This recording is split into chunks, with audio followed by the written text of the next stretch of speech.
बिस्मिल्लाहिर्रहमानिर्रहीम। असाम खुर्शीद अपने official YouTube channel पे तमाम देखने वालों को खुश आमदीद कहता हूँ। मौलाना फजलुर रहमान ने वो फैसला सुना दिया जिसका इंतज़ार आवाम कर रही थी, और इस फैसले के पीछे की क्या डेवलपमेंट्स हुई, क्या क्या डेवलपमेंट्स हुकूमती बेंचेस और अपोजिशन बेंचेस की तरफ से की गई, और मौलाना फजलुर रहमान के इस फैसले के बाद क्या होगा।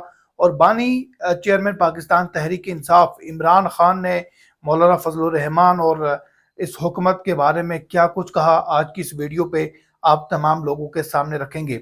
सबसे पहले हमारा ये यूट्यूब चैनल सब्सक्राइब करें, बेल आइकॉन के बटन पर ज़रूर प्रेस करें ताकि आने वाली तमाम अपडेट से आप नाज़रीन आगाह रह सकें।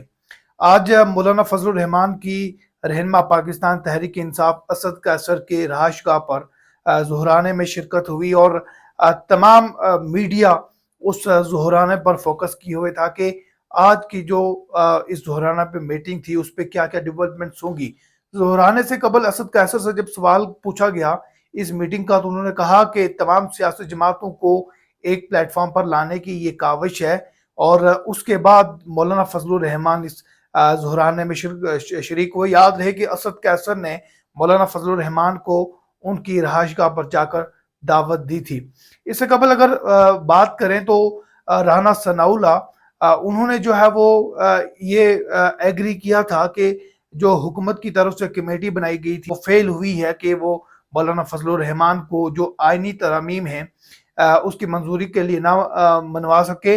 और आज जो डेवलपमेंट्स हुई जब अडियाला जेल में, जब बानी चेयरमैन पाकिस्तान तहरीक इंसाफ इमरान खान ने गुफ्तगू करते हुए मौलाना फजलुर रहमान के किरदार पर शक किया, और उन्होंने कहा कि मौलाना फजलुर रहमान क्या करेंगे इस पर कुछ कहा नहीं जा सकता। उन्होंने मजीद गुफ्तगू करते हुए ये बात कही कि जो हुकूमत है वो इसलिए आइनी तरमीम करना चाह रही है कि वो उन 3 अंपायर्स को तोसी दे सकें, और वो ताकि जो जस्टिस काजी फायज ईसा हैं उनको तोसी दे सकें। वो तोसी इसलिए भी देना चाहते हैं कि जो 9 मई और जो फ्रॉड इलेक्शन है उसके तमाम किए चट्टे हैं वो खुलकर सामने ना आ जाएं। और उन्होंने मजीद कहा कि वो 4 अंपायर्स को लेकर खेले, लेकिन वो फिर भी नाकाम रहे। और इसके बाद जो मीडिया पर जो गुफ्तगू हुई, यकीनन इमरान खान ने जब मौलाना फजलुर रहमान के किरदार को शक की निगाह से देखा तो यही जाहिर किया जा रहा था कि जो मौलाना फजलुर रहमान है वो अपना फैसला हुकूमत की तरफ देंगे और हुकूमत उन्हें राजी करने में कामयाब रहेगी। लेकिन आज जब असद कैसर के घर पे मुलाकात हुई, उस मुलाकात में सबक सदर रियासत आरफ अलवी भी मौजूद थे। उन्होंने मीडिया से गुफ्तगू करते हुए कहा कि इस आइनी तरमीम के जो मुसवदा है इसे मैं मुकम्मल तौर पर मुस्तरद करता हूँ, और जो मुझे मुसवदा कहा जा रहा है कि जो मुझे मुसवदा दिया गया था वो और था। और उन्होंने कहा कि जो पहले क्या मुसवदा दिया गया था क्या वो खेल था। उन्होंने कहा कि ये अवाम के साथ खयानत होती अगर जो आइनी तरमीम का मुसवदा था अगर मैं इस पे हामी भर लेता।